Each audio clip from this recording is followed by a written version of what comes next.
el Salón Boricua, que era la barbería de Vidal Santiago, amigo y barbero personal de Albizu Campos. Pues el 31 de octubre, básicamente cerca de 40 policías rodearon la barbería y pues entraron en Santurce, ¿no? Entraron en una balacera desde fuera de la barbería, recibiendo pues tiros desde adentro, donde se pensaba que había varios nacionalistas. Sin embargo, al final, ante la sorpresa de todos, pues solamente en la barbería adentro estaba Vidal Santiago, así que él solo pues se fue a tiro con 40 policías y pues el tipo fue bien duro de matar, ¿no?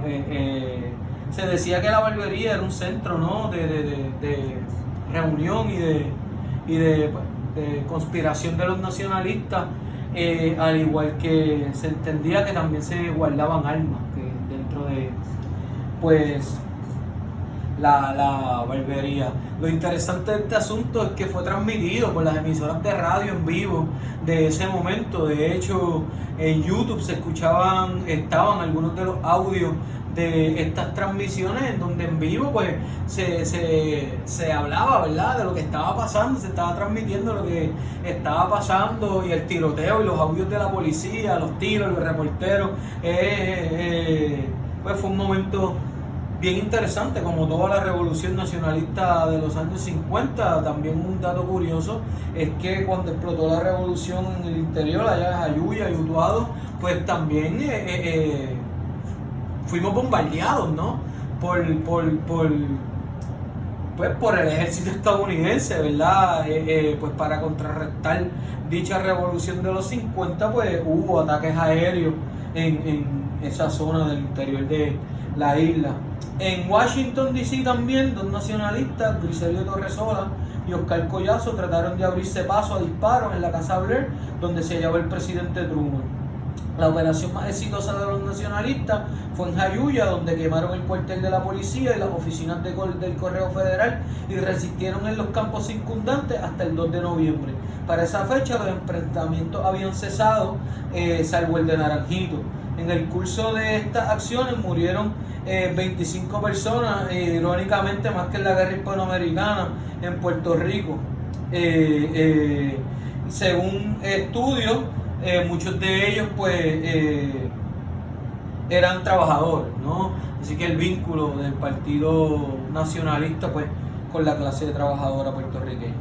Inmediatamente después de la rebelión, más de 1000 nacionalistas, así como independentistas y comunistas que no habían participado en la insurrección, fueron arrestados, ¿no? La llamada ley de la mordaza, aprobada en el 48, sirvió para encarcelar o intimidar a muchos que no estaban vinculados a la insurrección. El Partido Independentista, aunque se mantuvo ajeno, ¿no?, a las acciones violentas o la lucha armada, pues también aplaudieron, ¿no?, las acciones de los nacionalistas, aunque ratificaron que su lucha era una lucha pues pacífica. En las elecciones del 48, por ejemplo, disculpen, me perdí. Explotó la revolución, que no acabó en el 50. Si bien en el 50 se da pues la mayoría de los arrestos, también otro de los eventos más icónicos pues es la balacera en Viejo San Juan, en la residencia de Pedro Albizu Campos, ¿no?, contra la policía, que es quizás el evento, ¿no?, uno de los eventos que le ponen fin, ¿no?, a esta revolución del 50 en Puerto Rico. Sin embargo, pues importante destacar que también después del 52 y sobre todo después de que las Naciones Unidas sacaron a Puerto Rico pues de la lista de colonias, por decirlo así, o básicamente no les obligaron a rendir informes sobre la isla de Puerto Rico, pues sabemos que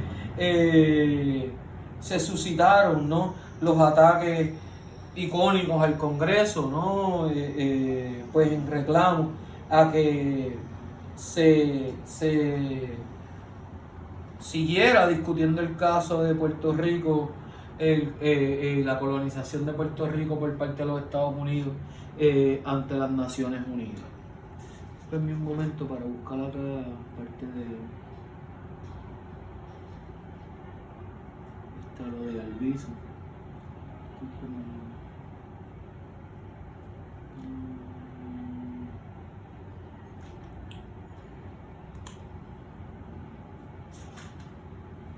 Nada. Importante destacar, ¿verdad? Para retomar lo que estábamos discutiendo, estaba buscando en la lectura, pero se me perdió específicamente lo del ataque al Congreso, que les quería pues leer un poco, ¿no? Eventualmente, pues el independentismo va a seguir siendo perseguido, ¿no?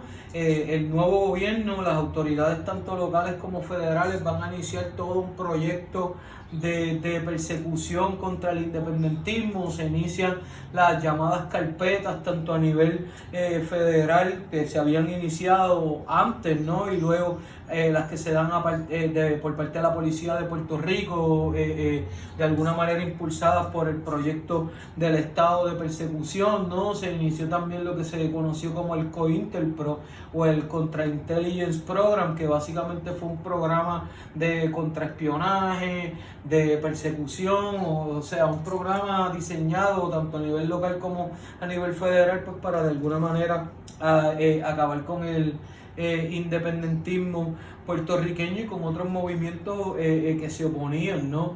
Al régimen establecido, a la condición política establecida. Pues como parte de todo esto también los comunistas, los socialistas fueron en gran medida perseguidos. Hubo mucha violencia, sobre todo en las décadas del 60, del 70 en Puerto Rico, violencia que fue sistematizada tanto por el Partido Popular Democrático y el gobernador Luis Muñoz Marín, claro está, en conjunto con el FBI y la CIA, ¿no? y otras autoridades federales en Puerto Rico. Y pues también que de alguna manera fue continuado, ¿no? por el Partido Nuevo Progresista a partir del 68, pues sabemos la persecución contra el separatismo después de los 60 también va a ser impulsada por el PNP, pues sabemos que en los 70 será uno de los casos más icónicos, ¿no? Pues el asesinato de los dos jóvenes independentistas, ¿no? En el Cerro Maravilla. Así que tenemos por un lado la respuesta, o vimos por un lado la respuesta de los nacionalistas a toda esta transformación o farsa de transformación o idea de transformación política que hubo con el Estado Libre Asociado y de la relación colonial con los Estados Unidos, y cómo pues también los conflictos internacionales, la guerra, la Segunda Guerra Mundial, la Guerra Fría también tuvieron un impacto sobre dichas transformaciones. Pues con esto culminamos esta serie de videos sobre el nacionalismo y el populismo. Pedro Albizu Campos pues murió en 1965 después de sufrir grandes torturas por parte de las autoridades locales, radiación, experimentación, además pues la tortura mediática, ¿no? de presentarnos a una de las figuras pues quizá más intelectuales dentro de la historia política de Puerto Rico como un loco, como un desquiciado, ¿no? Que es como muchas veces se quiso presentar la figura de Albizu ante los medios y ante el público. Y pues, luego de eso sabemos que culmina de alguna forma ese periodo populista que discutimos, ¿no? Se saca de un lado en parte al sector independentista y pues se inicia entonces o se abren las puertas a esta otra etapa de transformación económica de Puerto Rico, ¿verdad? La llamada industrialización por invitación, las leyes de subsidios federales, pues que le daban beneficios contributivos a las compañías que venían de fuera, las 936 entre otros, que entonces dan paso a una transformación social y económica de Puerto Rico, pues que culmina, como sabemos, en nuestra crisis de gobernanza actual y en la gran deuda que tenemos gracias pues a los dos partidos que tenemos en el poder desde el 48 en adelante. Así que cuídense mucho, hasta la próxima, un abrazo y pues ha sido un placer.